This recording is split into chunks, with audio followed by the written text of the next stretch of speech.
We uncover political insights about Eritrea and Djibouti that many people don't talk about.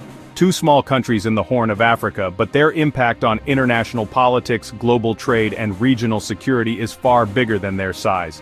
Stay with me until the end because you'll hear facts and perspectives that are rarely discussed in mainstream media. Eritrea and Djibouti are neighbors positioned in one of the most strategic regions in the world, the Horn of Africa. This region connects Africa, the Middle East, and Asia. It is home to the Red Sea, the el-Mandeb Strait, and the Suez Canal route. Every year, millions of barrels of oil and tons of goods pass through this corridor. Control over this narrow passage means control over a huge portion of global trade. That is why the superpowers, America, China, Russia, and European nations, are deeply interested in what happens in Eritrea and Djibouti. For them, these countries are not just small states, they are gateways to power. Let's start with Eritrea. Eritrea gained independence from Ethiopia in 1993 after a bloody struggle that lasted 3 decades. Since then, it has taken a very unusual political path. President Isaias Afwerki has ruled without national elections for over 30 years. The country has no free press, no independent civil society, and strong restrictions on political freedoms. Because of this, Eritrea is often called the North Korea of Africa. But here is the part that many people don't hear. Eritrea's isolation is not simply weakness, it is also a deliberate strategy. By avoiding foreign influence and staying outside most regional organizations, Eritrea tries to keep its sovereignty pure and untouched. This strategy allows the government to make independent choices, but it comes with a cost. Economic stagnation, international sanctions, and the migration of thousands of young people fleeing military conscription and lack of opportunities.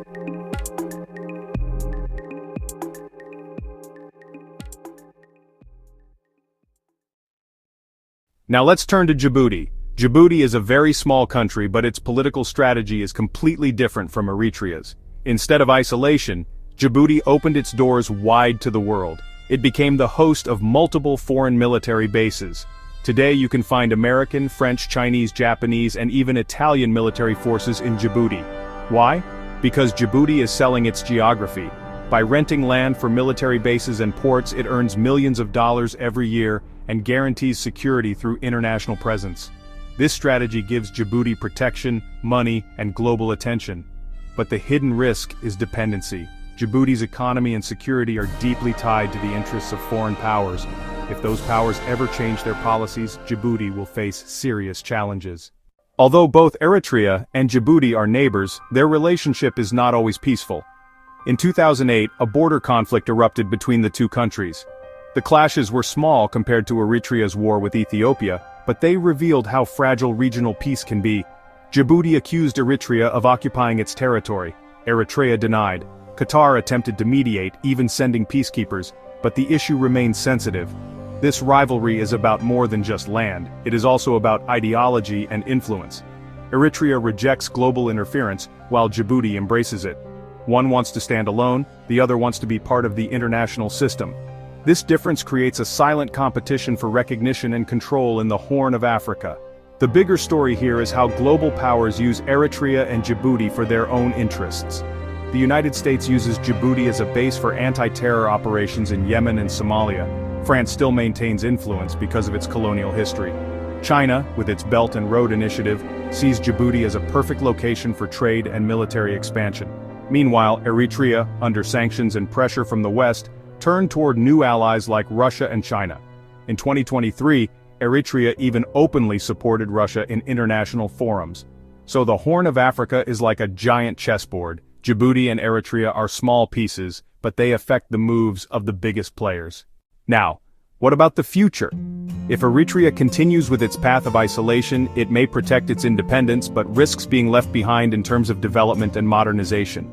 Its young population may continue to flee in search of opportunities abroad.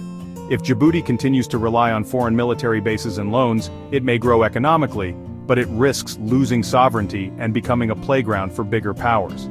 The key question is, can both countries find a balance between independence and cooperation? For the Horn of Africa, the stability of Eritrea and Djibouti matters a lot. A conflict between them, even a small one, could disrupt international trade, oil shipments, and security in the Middle East and East Africa. That's why global powers will continue to watch these countries closely. But at the same time, the people of Eritrea and Djibouti want peace, opportunities, and a better future.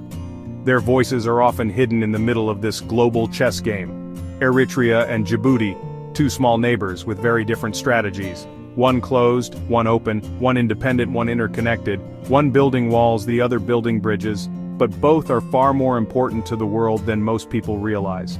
Now you know the political insights you didn't hear before. If you found this video useful, don't forget to like, share, and subscribe for more deep insights into global politics.